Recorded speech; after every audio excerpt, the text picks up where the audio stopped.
बिस्मिल्लाहिर्रहमानिर्रहीम सल्लल्लाहु अलैहि वसल्लम। अस्सलाम वालेकुम क्लास 8। उम्मीद है आप सब खैरियत से होंगे।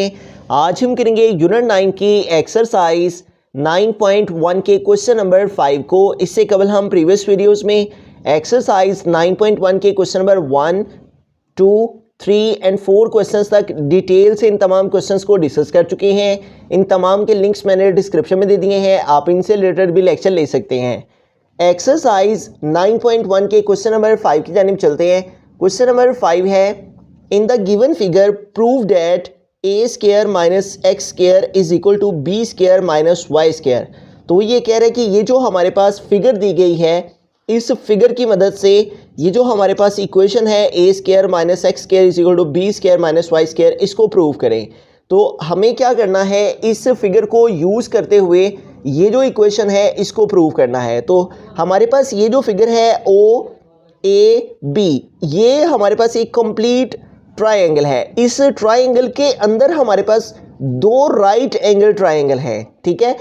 तो हमारे पास यहाँ पे ओ बी सी है, एक राइट एंगल ट्रायंगल। हमारे पास यहाँ पे ये जो हमारे पास पॉइंट है, इसका कोई नेम नहीं दिया हुआ क्वेश्चन में, तो ये जो हमारे पास पॉइंट है इसको हमने सी का नेम दे लेना है, ठीक है, ओ बी सी। और इसी तरह से हमारे पास दूसरी राइट एंगल ट्रायंगल जो इसी के अंदर ट्रायंगल के अंदर मौजूद है वो है ओ ए सी।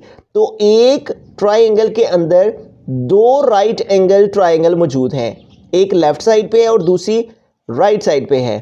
तो हमारे पास सबसे पहले हमें क्या करना होगा, ये जो हमारे पास लेफ्ट साइड वाली, इस साइड वाली राइट एंगल ट्रायंगल है ओ बी सी, इसको हमें सॉल्व करना है, ठीक है। और फिर बाद में जो राइट साइड पे हमारे पास राइट एंगल ट्रायंगल है ओ ए सी, उसको सॉल्व करना है। अब दोनों राइट एंगल ट्रायंगल में जो कॉमन साइड है वो हमारे पास ये सी है। सी जो है वो हमारे पास ओ बी सी इस राइट एंगल ट्रायंगल में भी मौजूद है, जबकि ये जो सी है ये ओ ए सी इस राइट एंगल ट्रायंगल में भी मौजूद है। राइट एंगल ट्रायंगल वो ट्रायंगल होती है जिसका एक एंगल 90 डिग्री का होता है। तो यहाँ पे हमारे पास ये 90 डिग्री का है, ये लाइन स्ट्रेट इस ट्रायंगल में, और इस ट्रायंगल में भी ये जो हमारे पास है ये 90 डिग्री का एंगल है यहाँ पे। तो हम सबसे पहले ओ बी सी, ये जो राइट एंगल ट्रायंगल है इसको यूज़ करेंगे और इधर से हम सी की वैल्यू निकालेंगे। इसी तरह इधर वाले भी जो राइट एंगल ट्रायंगल है ओ ए सी, इसको भी यूज़ करेंगे और सी की वैल्यू निकालेंगे। तो सबसे पहले इस लेफ्ट साइड वाली राइट एंगल ट्रायंगल को देख लेते हैं। तो हम यहाँ पे लिखेंगे इन राइट एंगल्ड ट्रायंगल, हमारे पास जो राइट एंगल ट्रायंगल है ओ बी सी, इसके बारे में हम डिस्कस करेंगे। वी हैव, तो ये जो ट्रायंगल है हमारे पास ओ बी सी, इसके अंदर हमारे पास क्या क्या मौजूद है। तो ये देखिए हमारे पास ये इसमें हाइपोटेनियस है जो कि ए है, जबकि ये हमारे पास जो साइड है ओ सी, इसका ये हमारे पास सी एल्टीट्यूड या परपेंडिकुलर है, जबकि ये जो बी सी है ये हमारे पास इसका बेस है, ठीक है। तो हम यहाँ पे लिख भी सकते हैं इसके बारे में कि हमारे पास जो हाइपोटेनियस है वो हमारे पास इसमें ए है, हाइपोटेनियस इज इक्वल टू ए, जबकि ये जो हमारे पास बेस है इसमें जो कि बी सी है वो हमारे पास यहाँ पे बेस आ जाएगा, बेस इज इक्वल टू, और बेस इसमें जो है वो एक्स है, जबकि हमारे पास इसमें जो एल्टीट्यूड है ओ सी वो हमारे पास इक्वल है सी के। तो हम यहाँ पे लिखेंगे एल्टीट्यूड इज इक्वल टू सी, ठीक है। तो इस तरह से हमने तमाम साइड्स के बारे में लिख दिया।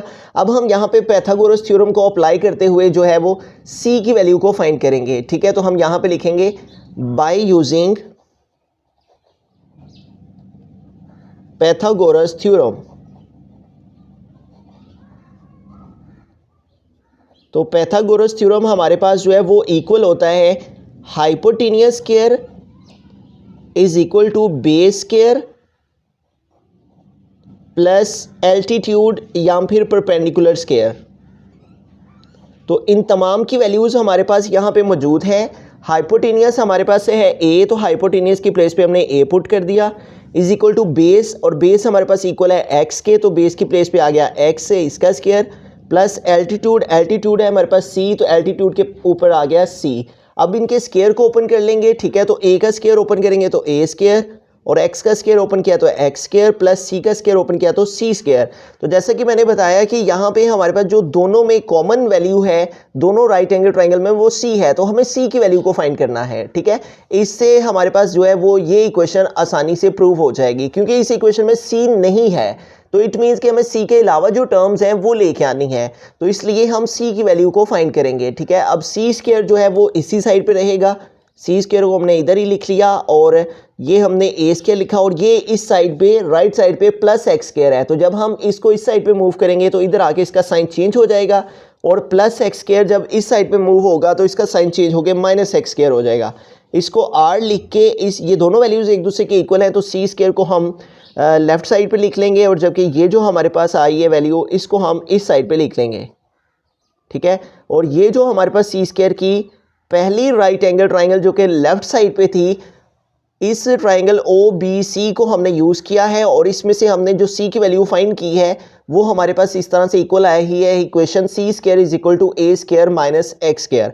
अब हमें क्या करना है, ये जो दूसरी हमारे पास राइट एंगल ट्रायंगल है हमें इसको यूज़ करते हुए जो है वो आगे इसको सिंप्लीफाई करना है। तो अब हम दूसरी right angle triangle O A सी इसको यूज़ करेंगे, और इधर से भी हम सी की वैल्यू को ही फाइंड करेंगे। तो आइए दूसरी राइट एंगल ट्रायंगल को सोल्व करते हैं। तो जो सेकंड हमारे पास राइट एंगल ट्रायंगल है वो है ओ ए सी, तो हम यहाँ पे लिखेंगे in right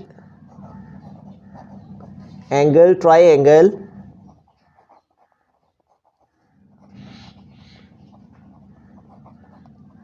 O A C we have, तो जो दूसरी राइट एंगल ट्रायंगल है उसमें हमारे पास जो हाइपोटेनियस है ओ ए, इसके बारे में हम लिखेंगे, ठीक है।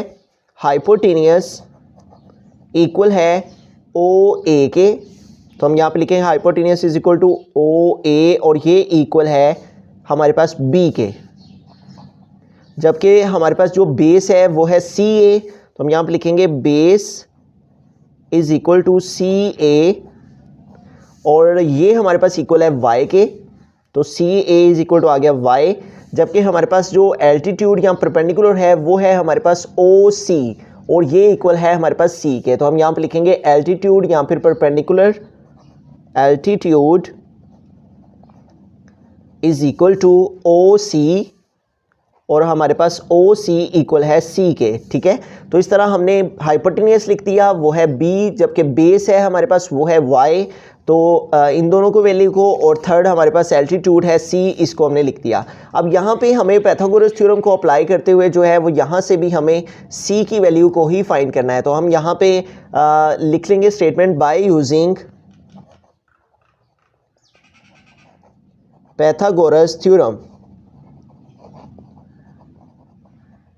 तो पाइथागोरस थ्योरम को यहाँ पे भी अप्लाई करेंगे, दूसरी राइट एंगल ट्रायंगल में भी हमने उसी को अप्लाई किया था, इधर भी उसी को अप्लाई करेंगे। पाइथागोरस थ्योरम इक्वल होता है hypotenuse square is equal to base square plus altitude square.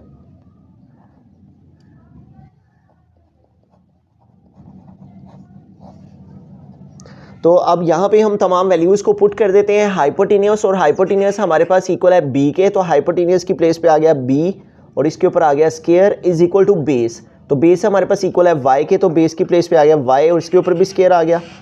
Plus है एल्टीट्यूड, तो एल्टीट्यूड हमारे पास जो है वो इक्वल है सी के, तो एल्टीट्यूड की प्लेस पे आ गया सी और इसके ऊपर भी आ गया स्क्वायर। अब इनके स्क्वायर को ओपन कर लेते हैं। बी का स्क्वायर ओपन किया बी स्क्वायर, वाई का स्क्वायर ओपन किया वाई स्क्वायर, प्लस सी का स्क्वायर ओपन करेंगे तो सी स्क्वायर। जैसे कि मैंने बताया कि यहाँ पे भी हमें सी की वैल्यू को ही फाइंड करना है, तो ये प्लस वाई स्क्वायर को इस साइड पे लेके आएंगे तो इधर आके माइनस वाई स्क्वायर हो जाएगा और इधर रिमेनिंग हमारे पास रह जाएगा सी स्क्वायर। आर लिखकर हम सी स्क्वायर को इस साइड पे लिख लेते हैं और इस वैल्यू को इस साइड पे लिख देते हैं, b square minus Y square, और इस तरह से ये हमारे पास जो है वो आ जाएगी सेकेंड इक्वेशन। तो यूं हमारे पास देखें इक्वेशन 1 से भी हमने सी स्क्वायर की सी की वैल्यू को फाइंड किया है, ठीक है, और इक्वेशन 2 से भी हमने सी की वैल्यू को फाइंड किया है। अब हमने क्या करना है, ये जो दोनों इक्वेशंस हमारे पास आ रही हैं इन दोनों इक्वेशन में हमारे पास सी स्क्वायर जो है वो सिमिलर है, तो हम सी स्क्वायर की ये जो वैल्यू आई है इसको हम इक्वेशन 1 में पुट कर देंगे, जो कि इक्वेशन 2 से हमारे पास आई है सी स्क्वायर की वैल्यू इसको हम इक्वेशन 1 में पुट कर देंगे, ठीक है। तो हम लिखेंगे यहाँ पे statement c square is equal to, ये जो हमारे पास सी स्क्वायर की इक्वेशन आई है सेकेंड राइट एंगल ट्राइंगल से, C square is equal to B square minus Y square, put in equation 1। तो हम पहले यहाँ पे इक्वेशन 1 लिखते हैं और इक्वेशन 1 है हमारे पास C square is equal to A square minus x square, ठीक है। तो अब ये हमने लिख ली यहाँ पे इक्वेशन नंबर 1 और हमारे पास कौन सी वैल्यू है जिसको हमने यहाँ पे पुट करना है, वो है C square is equal to B square minus Y square. तो जहाँ पे हमारे पास इक्वेशन में सी स्क्वायर लिखा हुआ है फर्स्ट इक्वेशन में, वहाँ पे हमें सी स्क्वायर की ये जो वैल्यू आई है इसको पुट कर देना है। और सी स्क्वायर किसके इक्वल है, B square minus Y square के। तो सी स्क्वायर की प्लेस पे क्या आ गया, B square minus Y square is equal to हमारे पास क्या आ जाएगा, A square minus x square. आर लिखकर इस वैल्यू को इधर और इस वैल्यू को हम इधर लिख सकते हैं क्योंकि दोनों वैल्यूज एक दूसरे के इक्वल है, A square minus x square और ये इक्वल है, ये वैल्यू इस साइड पे आ जाएगी b square minus Y square, ठीक है। दोनों इक्वेशंस आपस में इक्वल हैं इसलिए इसको इधर लिखने से कोई फ़र्क नहीं पड़ता। जैसे हमारे पास x इक्वल है x के, तो x को इधर लिख लें, इस x को इधर लिख लें, ठीक है। तो इससे कोई डिफरेंस नहीं पड़ता। अगर हमारे पास एक्स वाई इक्वल हो वाई एक्स के, ठीक है, तो x y equal x y, दोनों वैल्यूज़ एक दूसरे के इक्वल हैं तो इससे कोई डिफरेंस नहीं पड़ता क्योंकि वैल्यूज़ आपस में इक्वलिटी रखती हैं। तो यूँ देखें, अगर हमारे पास जो क्वेश्चन था तो उसमें हमारे पास जिस चीज़ को हमने प्रूव करना था वो क्या थी, A square minus x square. तो हमारे पास आंसर आ गया है A square minus x square is equal B square minus Y square is equal to B square minus Y square. तो इस तरह से हैंस प्रूव्ड हो गया कि हमारे पास जो हमने प्रूव करना था ट्राइंगल को यूज़ करते हुए वो प्रूव हो गया। अब हम स्टार्ट से एक दफ़ा सारे क्वेश्चन को रिव्यू करते हैं। क्वेश्चन में उसने हमें एक ट्राइंगल दी थी ओ बी ए, ठीक है, और इस ट्राइंगल के अंदर दो राइट एंगल ट्राइंगल थी, एक थी ओ बी सी और दूसरी थी ओ ए सी। ये सी मौजूद नहीं था, सी का नेम हमने खुद से रखा। फिर उसके बाद हमने इधर वाली राइट एंगल ट्राइंगल जो थी पहले इसको सोल्व किया और फिर हमने जो दूसरी राइट एंगल ट्राइंगल थी ओ ए सी इसको सोल्व किया। दोनों राइट एंगल ट्राइंगल को हमने सोल्व किया। पहली वाली को सोल्व किया हमने तो पहली वाली का हाइपोटेनियस ए, बेस एक्स और एल्टीट्यूड सी था। इन तमाम वैल्यूज़ को पुट किया तो हमारे पास पहली जो राइट एंगल ट्राइंगल थी उससे हमारे पास ये इक्वेशन आ गई C square is equal to A square minus x square. फिर हमने जो दूसरी हमारे पास राइट एंगल ट्राइंगल थी ओ ए सी, इसको हमने सोल्व किया तो इसमें हमारे पास हाइपोटेनियस बी था, बेस वाई और जो परपेंडिकुलर था वो हमारे पास सी था। तो ये तमाम वैल्यूज़ यहाँ पे लिखी, पाइथागोरस थ्योरम के अंदर इनको पुट किया तो इससे हमारे पास इक्वेशन आई C square is equal to B square minus Y square. फिर हमने क्या किया, इससे हमारे पास जो इक्वेशन आई और इससे इक्वेशन आई, दो इक्वेशंस हमारे पास आ गई। जो सेकेंड इक्वेशन आई उसकी वैल्यू को हमने इक्वेशन नंबर 1 जो हमारे पास आई हुई थी उसके अंदर पुट कर दिया, ठीक है। हमने सी स्क्वायर की वैल्यू इक्वेशन 2 से लेके इक्वेशन 1 के अंदर जो है वो पुट कर दी। जहां इक्वेशन 1 के अंदर सी स्क्वायर था उधर सी स्क्वायर की जो वैल्यू थी उसको पुट करने से हमारे पास जो चीज़ हमने प्रूव करना थी A square minus x square equal है B square minus Y square के, वो हमारे पास प्रूव हो गया। मज़ीद इस तरह के लेक्चर्स के लिए आप हमारे इस चैनल को सब्सक्राइब कर सकते हैं। थैंक यू, अल्लाह हाफिज़।